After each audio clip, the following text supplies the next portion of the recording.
Hello and welcome back. Once again, the response has been really quite tremendous. All 40 lines here have been jammed at times, and the same has been true at police stations up and down the country.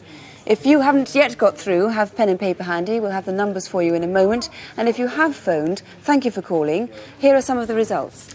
First, the murder of the policeman, Sergeant John Speed. He was gunned down 7 weeks ago in Leeds as he went to help another officer. His colleague had gone to investigate reports that a man was tampering with a car.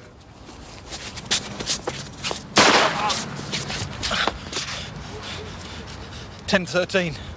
10:13. I've been shot.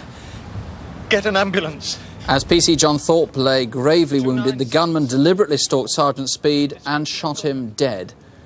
It was the first killing of a policeman in Leeds since the service was founded. You've had over 100 calls from the public, I gather. What's been the response? Qualitative? The response has been very good indeed. One call in particular of a motor vehicle being in Lincoln Green Road on the morning of the shooting near to the Anglers Club will be followed up by the incident room straight away. Any names put to the video fits? Quite a number of names have been put forward by people, and we shall be following them up as well. Some people have connected Haig and Rodzinski, two people who had escaped custody from London, with the shooting. We are investigating those two persons along with New Scotland Yard. It's just one line of inquiry. Right, can we just quickly recap then the descriptions of the men you're looking for? Let's start first of all with the man who had the gun. The gunman's 40 years of age, 5'10", stockily built. He has an olive green combat jacket, dark trousers, and he had that brownish grey cap. And very quickly, the accomplice. The accomplice is 5'10" to 6 foot, 30 to 40 years. He had a dark donkey jacket and green overalls. Superintendent Conboy, thank you. Well, now the death in Bedgebury Forest. 5 years ago, a rider came across the battered and unrecognisable body of a young woman in a forest near Tunbridge Wells in Kent. Police had nothing to go on except forensic clues, and we showed you how this dress, for example, had been minutely analysed. It was a long shot, but we hope that somebody watching might have recognised something. And that black and white dress, homemade, altered at least twice. Is there anything new on that?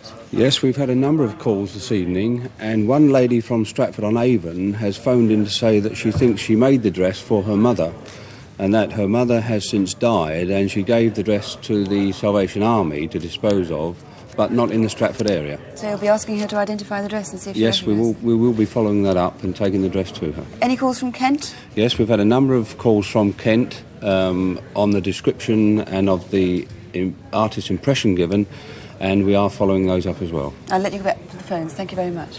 Let's now see what's so far we've been uncovered by the incident desk and by photo call. David Hatcher and Helen Phelps appealed for help on several crimes. David, first of all, you were looking for a con man. That's right, yes. In fact, there's nothing more we can say on that matter. A man is presently being interviewed in connection with those alleged offences, and so that matter's finished as far as we're concerned. Maybe sub judice, right. You were also looking for the murderer of a 76-year-old woman in South London. That's right. We've had several calls on that matter. We've had a request, in fact, for a repeat of the video fit. Remember, this was one of the three workmen, possibly, who was seen going into Miss Pinder's block of flats on the weekend. And briefly, you were looking for a car as well. That's right, the red Colt Mirage. We've had a gentleman ring up who collects car numbers, amazingly. He's looked on his lists of car numbers and thinks he can tell us where he saw it in the Maidenhead area in the last couple of weeks. That's excellent. Helen, you were trying to trace some furs. Found any? Well, hopefully, yes. 27 calls, the 27th being from someone who can positively identify the two people showed on the photo fits. Right, now the head of the CID of Sussex was showing us some handwriting. He wanted to trace in connection with the Brighton bomb. What have we heard on that? Yes, interesting call coming from the West Country. That person was accepted a cheque, turned out to be Duff, and that peculiar E was shown on that cheque. There it is. The E looks as though it's a vertical and then a Z backwards, as it were, to fill in the horizontal bars. OK, thanks very much indeed. Well, now the murder of Yvonne Kohli. Yvonne was a mother of two who earned money as a prostitute in Balsall Heath in Birmingham. This was our reconstruction of the last time she was seen alive. It's late one night in May. What time is it anyway? 12:45. Oh, I'm going home. I'll see you tomorrow night. Oh, I'll stay on a bit. 5 minutes. OK, wait till you get your first one, then I'm off. And Thursday the 24th of May, last the date. Superintendent Taylor, have you had any useful calls? Yes, we've had several useful calls associating Asians with the blue van that we're looking for. And in fact, several of them have asked to see the photo fit again over the television. So. There it is. Could we have your description quickly? Yes, the man we're looking for is 5'9" to 6 foot, an Asian, very powerfully built, with a very distinct Mexican-style moustache, dark hair. He could have just shaved that off, of course. He could, of course, yes. And also, we're going to renew our appeal for a blue Mercedes, have you? Yes, none of the calls that we've had relate to the Mercedes, and I would be very, very interested in hearing from anybody, whether they were in that area legitimately or otherwise, about the Mercedes. Somebody thought they saw Yvonne in the passenger seat. What time was that and where? This was at 1 a.m. in Brighton Road, outside Bush's Club. Right, remember this was late on Thursday the 24th of May.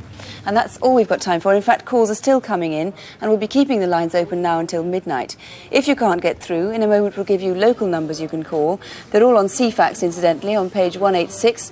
And don't forget you can also write to us in absolute confidence. This is the address, Crimewatch UK, BBC Television Centre, London W12 8QT. There are more calls still coming in with tangible successes. Thank you. Thank you for calling. If you did, let me say again, despite the frightening things we've talked about tonight, violent crime is still very rare. So do please sleep well. Good night. Good night.